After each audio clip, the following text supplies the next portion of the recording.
1. This was in 2020, but boy, buckle up.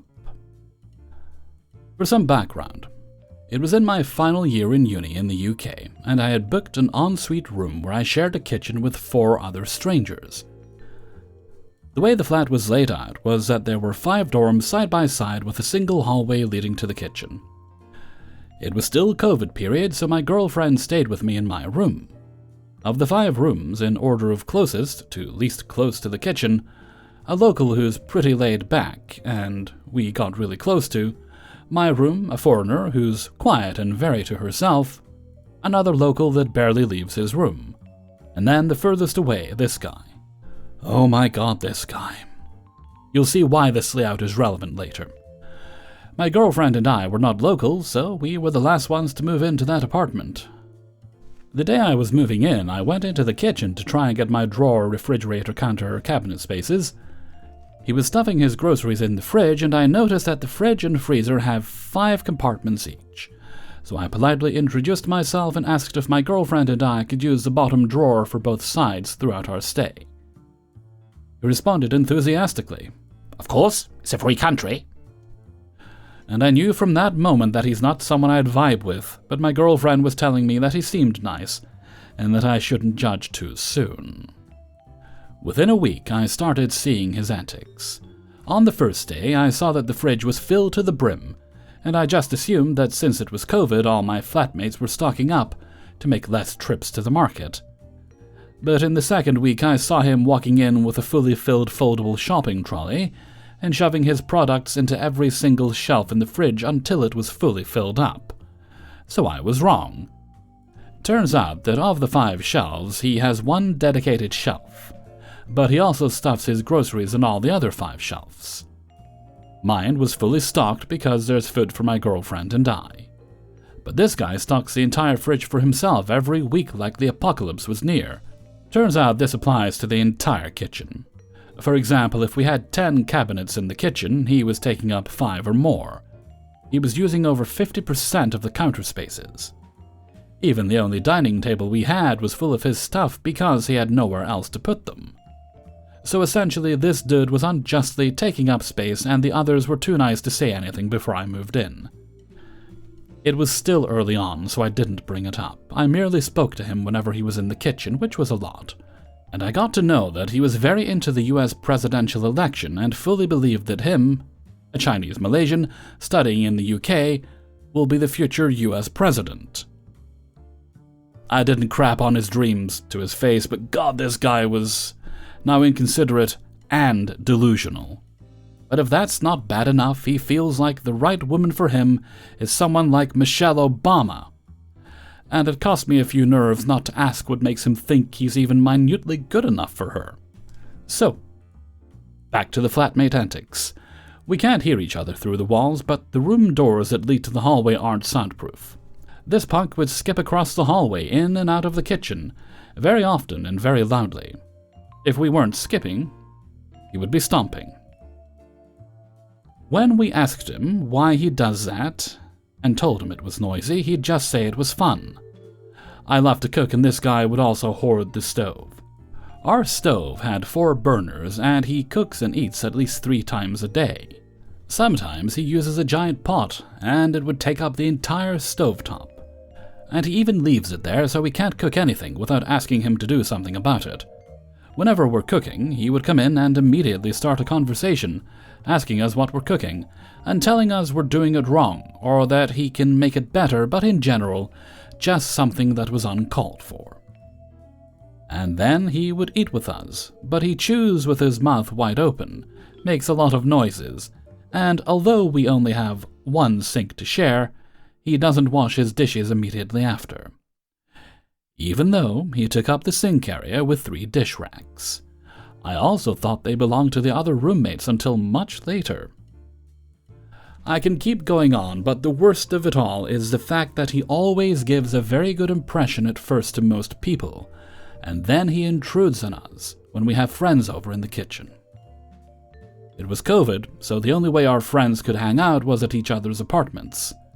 I believe the rule was up to 5 guests in a household or up to 8 guests at one point. So we would ask them to come to ours because the others don't really have enough space to accommodate the group, whereas our kitchen is actually big enough despite his hoarding. Every time we had a party, I was considerate enough to inform the rest of my flatmates that I'm having friends over after a certain time so that they could settle their dinners in advance or that they don't disturb us. All of them are understanding, but this guy would acknowledge my notice and still intrude in our parties saying he needs to eat his fruit, often a very large apple, and then he talks to everyone, which annoys the crap out of my girlfriend. But as I said, he gives the rest a good impression, so they'd invite him to stay, which ends up ruining our nights because he brings a whole different energy to our group. All of my other flatmates back then were too nice to confront him, and would often just let him have his way. Over time, I reached my limit and I scolded him on the hoarding and intruding, but it barely changed. And by that time, the rest of our friends have already heard about him and were done with him.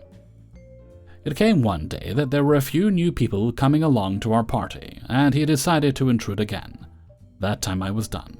I told him to stay the F off after a certain time, and he still came in, again with his apple, and started speaking to the new guys. They liked him, so they asked if he'd like to join us. He looked at me and said, "Sure, if you don't mind," putting me in a spot in front of the room full of people, and I gave him a death stare and said, "No." He walked off, visibly upset, and I then proceeded to give the new guys the orientation. Since then, whenever he's in the kitchen with me, I remain stern with him. I'd scold him if he did something inconsiderate.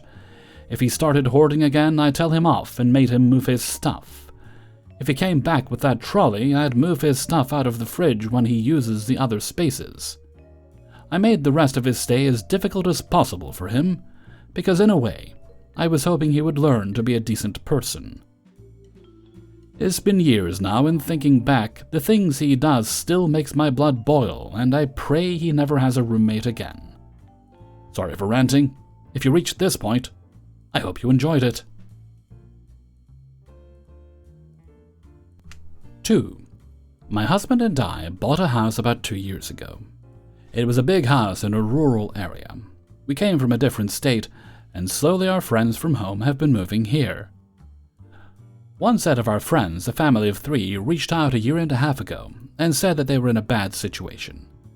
The husband had been out of a job for months and the cost of living was too high. We offered them to move up here for a year. We have a downstairs suite with 2 bedrooms and consolidated our garage to make a room. We'd known them from coming over for game nights for many years. We really thought we knew them. Slowly, over the last year, we began to be taken advantage of, and to see how dysfunctional they are. As an aside, we never charged them rent. There have been 4 months where they sent us $500, which we accepted but didn't ask for. They had to sell one of their 2 cars when they moved. I work from home and offered the husband the use of mine, and then he decided to start door dashing with it. 6 days a week for 8 to 12 hours a day. He put 20,000 miles on my car, scraped it, popped a tire, and would leave old food to rot in it.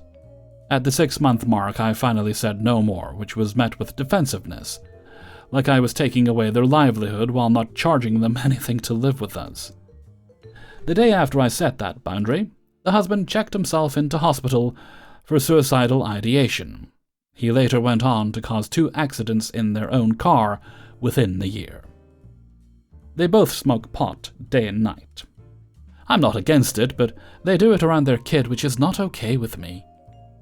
The father berates their younger daughter, who is definitely on the spectrum. The mother just lets the kid steamroll her and never stands up for herself.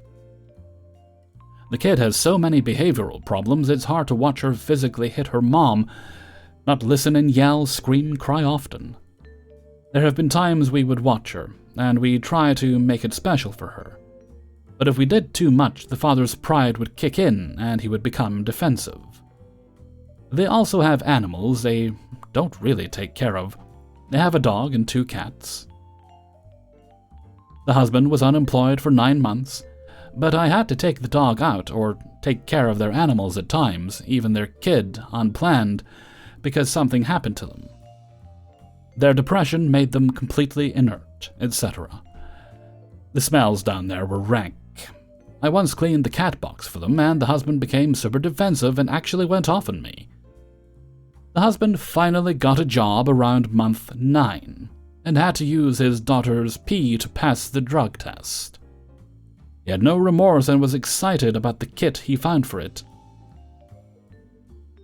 At that point, we decided to have a sit-down talk about them finding another place.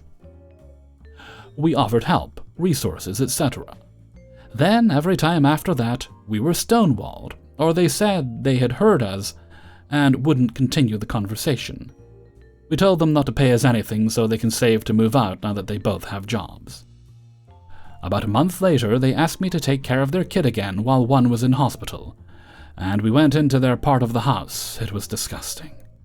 Like trash, old food, urine smells. The child picked up a towel and said the cat peed on it, so she couldn't use it for showering. The dog sat by the door so long she peed on the rug in multiple spots. I told the wife that it hurt that they've treated this place in that way, that I needed to process, and that I felt disrespected. This was met with the most emotional and angry response. I was completely floored by it. She said this was all a mistake, and that they should avoid me until they moved. That I don't know what horrible stuff she was going through or didn't care, etc. Nothing about her trying to do better. The next day they overfilled our garbage plus 6 huge bags, and the wife told me it was just laundry. After that, I just stayed clear of them. I didn't feel safe talking to people so emotional that they would both chew me out for boundary setting. My husband checked in every few weeks about their progress, and they provided no update. Finally, 30 days before the year was up, they hadn't given us a date or packed anything, and continued avoiding us completely. So we put a notice on their door and mailed one. Shortly after that, they sent us the longest novel about how horrible of people we are, and how we are forcing a family out onto the street, how impossible it is to move, how we tricked them into being there, how this is not how family treats family, how we'd been avoiding them, rather than acknowledging we both were, or reflecting on the horrible things the wife had said to me previously, and how this was all the worst mistake. They both have jobs, they're in their 40s, and they haven't had to pay anything to us. I kept things very professional and said I didn't appreciate being blamed, reminded them that we gave them 90 days, and they must have acknowledged this because they didn't give us any money the last few months like we asked. In response, the wife said something about me showing my true colors. She even took something I told her in confidence about my past, twisted it, and threw it in my face. I am honestly so shocked about how entitled and emotionally volatile these people are. The true gift is that they behaved this way, which took away any guilt I had about asking them to leave. I never attacked their character, never told them that I thought they were taking advantage, or lashed out over the resentment I've carried towards them. I never retaliated, and I did my best to go right by them. I just set boundaries. They didn't listen, so I had to formalize the boundary. I'm looking forward to replacing all the carpet next month and returning that space to us. I'm looking forward to not having to think about them ever again. They were right in saying one thing. This was the worst mistake we've made. 3. I, female, moved to a new state and lived with 2 random people from Facebook in a townhome for my first year. Things went well enough, and I'm actually still close friends with one of them. I wanted to move out though because I wanted a puppy and I wasn't allowed to get one there. This was kind of a last-minute decision, so I was scrambling to find a roommate. I of course went to Facebook again to find someone because I didn't know many people still. Note: I will never live with random people from the internet ever again. I know that I got myself into this position and took all the wrong steps. Anywho, I found a girl through a roommate Facebook group, and we met once and decided to room together. The very first day we met, we signed a lease together. Yeah, dumb, I know, but I was desperate. We both had a budget in mind, and initially we were looking for a 2-bedroom, 1-bath. And she said she will pay more so we can get a 2-bed, 2-bath. So, we signed for a 2-2. Things were going okay at first, we hung out occasionally together, but I noticed she would overcompliment me. All the time, unprompted. She would always tell me how pretty she thought I was, like obsessively. No big deal. And then she started sliding chocolates and candy under my door. I would be sitting at my desk at home with the door closed, and then 2 chocolates would just sling at me through the crack in the door. I thought it was strange, but whatever. There was a time on the weekend when we were both home, and I popped out of my room to get some food from the kitchen. She cracked open her door and peeked her eye through. Saw that I saw her, obviously because WTF, and quickly slammed the door closed. It was weird, but I really didn't have the energy to address it. I went back in the kitchen because I forgot utensils, and she did the same thing again. I was like, not my circus, not my monkey. I ignored it. She clearly wanted some sort of attention. I had my bedroom door open, which, when open, I could see into the kitchen. I heard her in there, and naturally, I hear noise and I look. So I looked over in the kitchen, she saw me and ducked beneath the counter. Again, WTF. Not my chair, not my problem. She was looking for attention, because she would only open her door when she knew I was in the common areas. I literally didn't know what she was doing and quite frankly didn't care. My puppy ended up running out of my room maybe like 20 minutes later, no big deal. She can run around in the living room if she wants. Almost immediately, my roommate walks into the room with my dog. She's wearing lingerie. She hands me my dog and says, "She got loose, just wanted to give you to her." Obviously, I see she's in lingerie, and clearly she wanted to be seen by me, but pretended that she didn't, hence the hiding. And yet here she is, willingly, in front of me. I don't say a word and just say, "Thank you." She goes, "I was embarrassed to come out because I didn't know if you'd judge me. It's my birthday and I just wanted to dress up." I say happy birthday and go back to my desk. What the hell? Mind you, all my roommate did was work from home and then immediately play video games until she went to sleep. And on the weekends, she spent all day and night playing video games, which, go you, I don't care. I play video games too.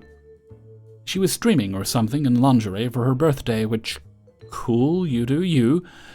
Just leave me out of it. And usually when people dress up for their birthday, it means a cute outfit. It doesn't mean dressing up in lingerie and showing your unsuspecting roommate. I get that BFFs might do that sort of thing, but me and her were nowhere near that kind of relationship. She would also ask me to talk about the men she was interested in, and they would be married, and she would try to talk girl talk with me about it. I was like, girl, WTF.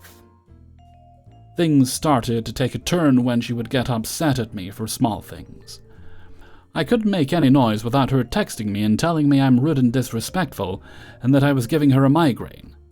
Mind you, I walked on eggshells living with her because of this, and was always mindful of not being too loud. For example, I got ice from my metal tumbler at like 10 p.m. because I was thirsty. I opened the freezer door slowly and I picked up ice cubes individually and placed them at the bottom of my tumbler so that I wasn't just shoveling ice into it. Which can be pretty noisy. She texted me and told me it gave her a migraine and not to get ice at night, and that I would have to do it earlier in preparation if I got thirsty at night. She kept the apartment so hot that I couldn't walk around the living room and sit in there comfortably without sweating. This is not an exaggeration. I don't usually sweat at night, but I was waking up in pools of sweat even when I had my ceiling fan on. I asked her if we could make it cooler, and she said, word for word, "It's not my fault you sweat at night. Get another fan." She got upset at me that I didn't text her that a DoorDasher would be delivering food to me at the apartment. He didn't even knock or make noise. She heard me open the door and say, "Thank you," and close it and go in my room. She texted me and told me that I'm rude and that I should respect her wishes, that I text her anytime someone is at the door. Which she previously asked that I give her a heads up if there were any visitors. Which I would do, but sorry bro, I'm not texting you anytime I get a delivery. Anytime we would get in a dispute, she would vaguely mention that she's been through trauma and that I have no idea what she's been through. Which in the beginning I sympathized with and tried to comfort her and tell her I'm here for her. However, when you use your trauma to victimize yourself in every single situation in life and expect people to cater to you because of it, that's where I draw a line. Sorry girl, what does trauma have to do with it? Mind you, I've been through trauma too. Everyone's got something. Before we signed a lease together, I asked her how she felt about overnight guests, if it was okay to have them, because sometimes friends or my siblings will visit and stay with me. She said it was fine, just to give her a heads up. Fast forward, my brother was traveling around and decided to come into town. I told her my brother would be here and would be staying for a couple of days. He didn't have a place of his own and just needed time to gather himself, and he would be sleeping on the floor of my bedroom. She was weird about it and asked if he had anyone else to stay with. I said no, he doesn't know anyone here. She reluctantly agreed, and the next day told me that he better pay for the showers he's taking here. I said the water bill is $10 a month for me and her at any given month, and that I'll Venmo her a quarter. She made a fuss, then my brother tried to hand her a $20 bill, and said, "I'll pay for the entire bill, dude, here you go," and she refused to take it from him. Texted me later and told me that she wasn't taking my brother's money, that I had to take it, and I had to pay his bill. She also tried to play a power move on me by saying that she pays more, so she has more authority. And also whined about paying so much. But we were going to split the rent evenly. But she volunteered to pay more for a 2-bath and then volunteered again to pay more for the master bedroom. And then on her own decided to pay even more for a covered garage for her car. Another layer to the story is that about 3 months into the lease with her, I entered into a partial hospitalization treatment center for an eating disorder. For 5 months. I was at the treatment center 8 a.m. to 6 p.m. every single day for 5 months, minus stepping down, where I gradually got more time at home. I didn't tell her about this because it's none of her business, and I was still paying my bills so it didn't affect her at all. One time her mom visited, which she didn't warn me about. I just opened the door and she was in the apartment. So, gave me the rules of courtesy to follow, but didn't even follow them herself. And joked to her mom about how I'm so popular and I'm never home, I'm always out and about with friends. Which was hilarious to me because really I was going through the most mentally, physically, and emotionally challenging time of my entire life. Like, no, I'm not popular. I'm actually dying and trying to stay alive. Mwah. Obviously, she didn't know I was in treatment, which I don't fault her for. It was just a funny encounter to me. "You're so popular," in tears. "Yeah, I'm having such a good time right now." Anywho, this plays into the horrible roommate story because once I stepped down and was having breakfast at home and then going to the treatment center, the only thing I could manage to get down was a smoothie. So I would make a smoothie in the morning and then go. Of course, blenders are loud. However, during the weekdays, she was already awake by the time I was making them. Sure, annoying, but I should be able to make a smoothie in my own time. For the weekends, I specifically asked her what time she got up so I could make my smoothie after, so I wasn't waking her up. I made a smoothie at 9:30 a.m. on Saturday and she exploded. Told me I'm selfish and that I need to make my smoothies in the bathroom. The bathroom! Or that I should make the smoothie night for the morning because it gave her a migraine. Disgusting. That's not how smoothies work. She'd wanted me to rearrange my schedule and routine for her.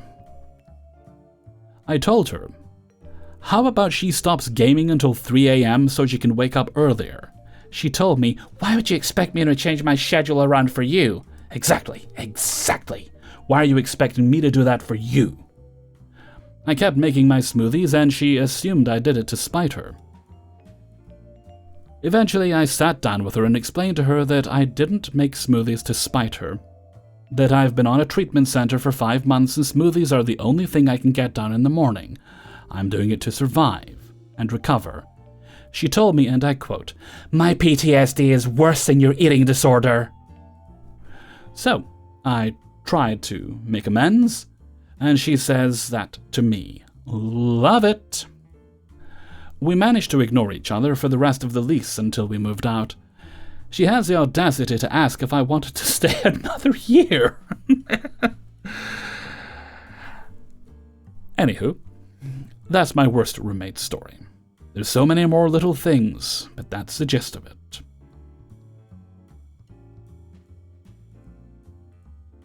4. In my freshman year of college, I did random assignments. I didn't know anyone going to my school, so it was my only option. Our room was pretty small and in the arguably worst dorm on campus. Built in the 60s, had random bathtubs in the bathrooms, a half-mile from the nearest dining hall. Our dorm also had a door on one side of the room. On that same wall as the door was 2 inset closet spaces. Opposite that are the windows with 2 beds, 2 dressers, and 2 desks. The first issue that erupted was that she had arrived early to school and had chosen her side as the one further from the door. This left me with 2/3 of the lateral space due to the doorway. Not necessarily anything super bad, but super inconvenient, and meant I was constantly having to move across the room to get my stuff. This leads to the second issue I had. She was an insanely light sleeper, worse than a cat sitting on your lap, and you move your arm and the cat gets annoyed and leaves. I know that's a weird metaphor. I am a mechanical engineering major, play a sport, and have a job. Given that, I was often up early for 8 a.m. classes and wouldn't get home till 11. I knew these were hard hours and so always did my best to be quiet. Taking stuff into the hallways to pack, getting clothes out the night before to not open the dressers, and even eating and decompressing after practice in common areas, or on the ground of the hallway to not wake her up. This never mattered. She would still wake up, and in the morning either complain to me, or our common friends would tell me she was complaining. Speaking of those friends, I say they were common, but in reality they were stolen. I had made a small group of friends through orientation, and was hanging in our room one night during the first week of school. My roommate was out with her friends, and I had already texted her that I had people over, and that we would move if she wanted when she got back, because all my friends are in the same dorm. That night she came back, and let me preface, my college is in a state where recreational activities are legal. Super high and hung out with us for a bit before asking us to leave because she was tired. No problem, did that, hung out and went to bed later. Every time I wanted to hang out with those friends, all of a sudden she had to be there too. It wasn't super bad until I started to realize how bad of a person she was. My friends are trans and use a variety of pronouns. Not an issue given our school is liberal, and also I'm not a butthead. Nonetheless, she would never use the right pronouns and would often make transphobic comments. My roommate also used all pronouns and stated they were queer, but would also make comments about how trans people don't belong in sports, despite the fact that they played a sport. She was also in theater, and after her first rehearsal was talking about some other member and said, "Yeah, he was... sorry. They're feminine but have a really deep voice. And I'll have to remember pronouns and stuff." I was stunned by this statement. All of her close friends use they, them, or all pronouns, but she only now has to worry about them and stuff. Just as a reference, she was incredibly offensive in other ways, calling sushi Chinese food and stuff like that. None of this is even the worst part. My roommate also vaped a lot. I don't smoke, drink, nothing. Just a personal choice and trauma thing, but I understand everyone is in different places and try not to judge. However, I asked that at the very least she didn't smoke directly in our room, which I didn't think was a super hard thing, but I don't know. Despite the fact that she ignored my one boundary request, It was also one of those blueberry unicorn-type vapes, super pungent and stuff. She would blow the smoke out the window, but her window had a fan in it and would just blow back in. My bed was also lofted all the way, given the lesser space I had that I previously mentioned. So all of the smoke and smell would draft up to my bed. She would hit her vape like 6 times before every night because she needed Nick Buzz to fall asleep, which meant I would often be in the room when this happened, so not even a way I could leave while she did it. I would end up breathing into a pillow and holding back tears because I didn't want to be confrontational and stuff. I also had 2 flags hanging next to my bed from the ceiling so I could block off my view of her and get a little bit of space. Still not the worst stuff. And then, of course, the tarantula. And the lizard and 4 fish. Our school allows you to have a maximum of 3 fish. I don't know, I don't make the rules. And she had 3 fish. Great, fine, never an issue. Loved them. Never had any issues. Additionally, she had a gecko. That wasn't allowed, but she took good care of it, and I like lizards, so I was fine with it. However, if room checks went wrong and a pet was found, we would both be charged. I should also mention that for animal people who know animal stuff, the 3 fish were betta fish, and in a 3-gallon tank, which is not enough space. She also got another fish right before I moved out, and deemed it my fish because she was only allowed 3. I was never told directly by her about the tarantula. My 3 friends had informed me about it, and told me it was kept in a box under her bed, which I also know is not enough space for it. To be honest, I don't hate spiders. I probably would have been fine with it if she brought it up when she first spoke. I understood she couldn't have the pets at home because her parents couldn't take care of them. Nonetheless, she never told me about the tarantula. One time, she even randomly asked me how I felt about spiders, and stated she always wanted a tarantula. And the worst part, right after I moved out, my friend pulled me aside and told me, "Hey, just letting you know, your roommate told me that her father bought himself and her fake COVID vaccine cards." My mom is immunocompromised, and I was floored about how awful of a person she was. This doesn't include the many other things she has said and done that have made me uncomfortable. She tried to force herself on one of our friends, and not understanding consent. Her coming back from fall break with 5 new vapes, her sleep schedule is from 10 p.m. to 10 a.m., her not thinking she needs to wash her sheets for the entire semester, her not cleaning our microwave and it growing mold. She uses my spices and oils, her using my crock pot and not cleaning it. She threw up on the carpet in our room at midnight.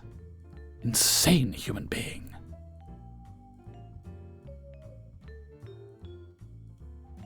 5. Okay, so I moved into an apartment at the beginning of the year. I am an international student and was enrolled in law school for my master's and graduated last May. Yay! I'm 25. My roommate is also an immigrant and has been in the US for more than 10 years. She is from Brazil, and I'm from Mexico. At the beginning and until maybe a month ago, everything was going very good. We became friends, at least I considered her one, and we would hang out all the time. I was very happy that we got along super well. However, I always noticed that she was a bit rude sometimes. I didn't put attention to it and blamed it on me being a very people-pleaser, overly nice Mexican. We are sometimes a bit too sensitive. So I was like, maybe it's just that I'm not used to people being so cold. So I got used to it, because as I mentioned, most of the time we got along pretty well. We live in a medium-sized apartment, both have our own rooms and bathrooms. Only thing we share is the kitchen and living room. I quote share because she uses the living room as her working space, which I didn't really mind because I was trying to be a good roommate and understand that she could not fit her big desktop into her room. She works from home every now and then and uses the living room for calls and meetings, which again, I didn't really care because I wanted to make her feel comfortable. As I said, we started developing a relationship, and I would trust her with my personal stuff. I would tell her about how much I missed my family sometimes, and would tell her about my work, boyfriend, etc. She would do the same, and would trust me with her personal stuff.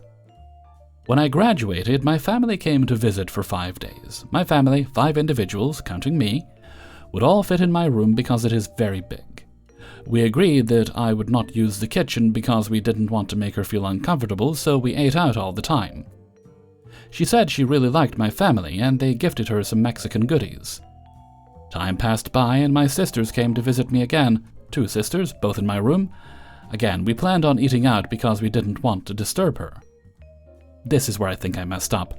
Initially, my bigger sister, she's 18, was the only one that was going to come visit, but then my little sister, 14, wanted to join. I didn't tell her my little sister was coming because she had already made a big deal about my older sister coming. She said that she could not come for more than 2 weeks and that she didn't want to have trouble when working from home because we would walk by the living room. I was kind of angry at her because she was being so rude. Well, my sisters land and I go pick them up. A big hurricane was forecast that day. When we got home, she yelled at me in front of my sisters, saying that she thought my older sister was the only one visiting. I told her we could discuss it in private because I didn't want my sisters to feel unwelcome in my house. She then texted me that I betrayed her and that she could no longer trust me. I cried a bit because she was my friend, but got over it. Then the hurricane came and we lost power for a week. My sisters and I rented an Airbnb and stayed there until we were ready to leave. We didn't go back to the apartment because I didn't want my sisters to feel uncomfortable with her around. I go back to the apartment when my sisters leave the country and she doesn't talk to me at all. I forgot to mention that she had planned to move out like 4 months before this happened, so she packed all her stuff. Yesterday, I asked her about some kitchenware to see what I needed to buy because we shared stuff. When I asked her if she had already packed all the kitchen stuff, she said, "I don't know, go figure it out." I told her she didn't have to be mean to me, and she started ranting over, saying that I was the worst roommate ever, and that if I couldn't go 2 weeks without seeing my family, then I should consider if I really wanted to live abroad.